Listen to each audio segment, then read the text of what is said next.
क्या हर रोज सन same time पे same जगह पे नहीं रहता? करने के लिए आप अर्थ पे एक फिक्स पोजीशन पे एक कैमरा फिट कर दीजिए जो पूरे साल भर हर रोज एक ही समय पर सन की फोटो खींचे।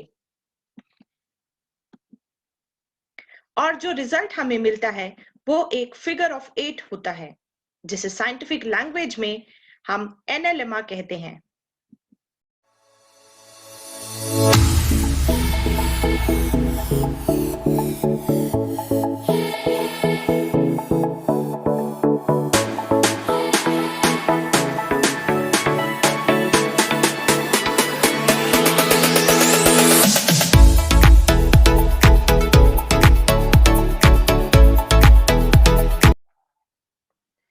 इसके पीछे क्या कारण है और ये फिगर ऑफ 8 ही क्यों बनाता है, आइए जानते हैं।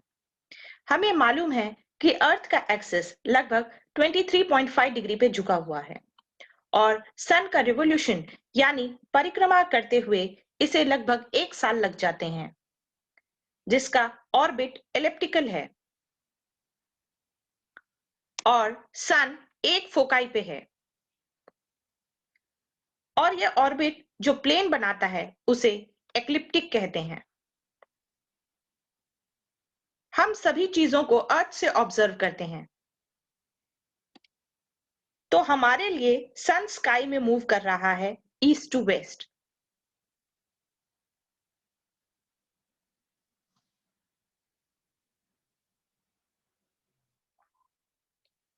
अर्थ को सेंटर में रखकर एक बड़ा कंसेंट्रिक स्फीयर बनाएं, तो ऐसे स्फीयर को हम सेलेस्टियल स्फीयर कहते हैं।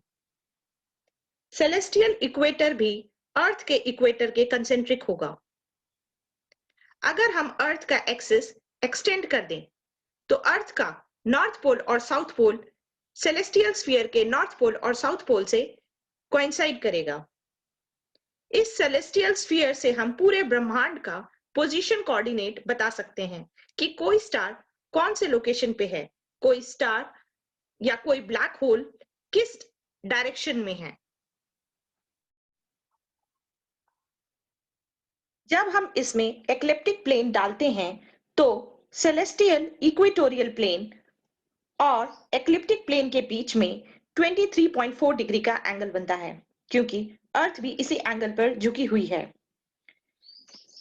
आइए अब हम इस सेलेस्टियल स्फीयर को सीधा कर देते हैं, तो एक्लिप्टिक हमारा 23.4 डिग्री पर टिल्टेड होगा, बिकॉज हम सभी चीजें अर्थ से ऑब्जर्व कर रहे हैं। यहाँ पर हम देख सकते हैं कि सेलेस्टियल इक्वेटर और एक्लिप्टिक के बीच में 2 पॉइंट ऑफ इंटरसेक्शन है। इसमें से एक पॉइंट ऑफ इंटरसेक्शन को हम वर्नल इक्विनॉक्स या मार्च इक्विनॉक्स भी कहते हैं और इन दोनों पॉइंट्स पे सन एक्चुअली में इक्वेटर पर होता है।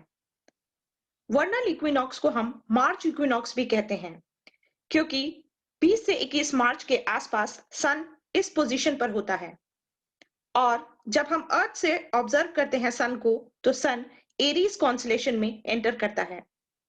इसे हम स्प्रिंग इक्विनॉक्स भी कहते हैं, क्योंकि यहां से स्प्रिंग सीजन शुरू होता है और कई कल्चर्स में यहां से साल का पहला दिन भी शुरू होता है।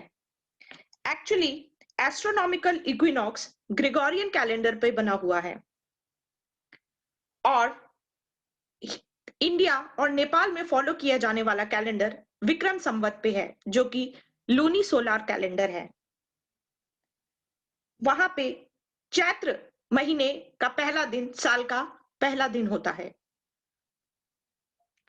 वर्नल इक्विनॉक्स से सन धीरे धीरे नॉर्थ मूव करता है और समर सॉलिस्टिस तक पहुंच जाता है, जो 21 जून को आता है। यह समर सॉलिस्टिस पे सन ट्रॉपिक ऑफ कैंसर यानी कर्क रेखा के ऊपर होता है, जो कि 23.4 डिग्री नॉर्थ लैटिट्यूड पे है। यहां से सन साउथवर्ड मूव करता है 22 दिसंबर तक, जब वो ट्रॉपिक ऑफ कैप्रिकॉर्न यानी मकर रेखा के ऊपर होता है। सन के इस मूवमेंट को दक्षिणायन कहते हैं और 22 दिसंबर से 21 जून तक के मूवमेंट को उत्तरायण कहते हैं। उत्तरायण को हम मकर संक्रांति भी कहते हैं, जो हम 14 जनवरी को मनाते हैं।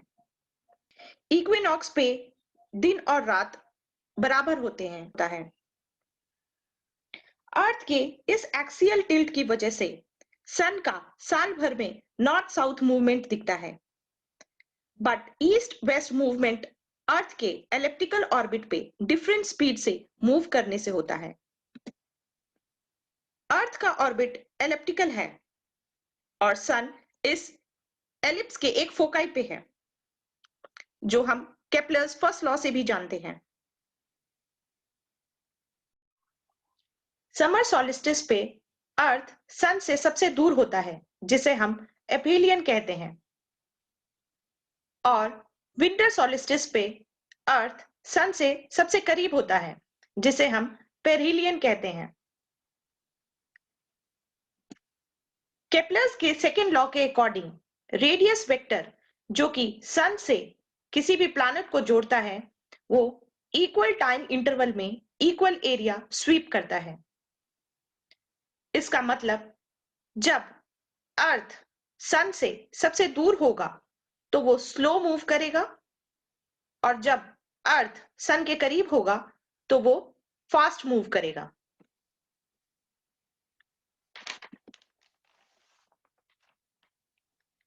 इसका मतलब जब अर्थ एपीलियन से पेरिलियन की तरफ मूव करता है तो वो फास्ट मूव करता है और इसीलिए कम टाइम लेता है, और जब वो पेरिलियन से एपीलियन की तरफ मूव करता है तो वो स्लो मूव करता है और ज्यादा टाइम लेता है एपेक्स तक आने के लिए। इसी मोशन की वजह से हमें एनेलिमा में ईस्ट वेस्ट डायरेक्शन दिखता है।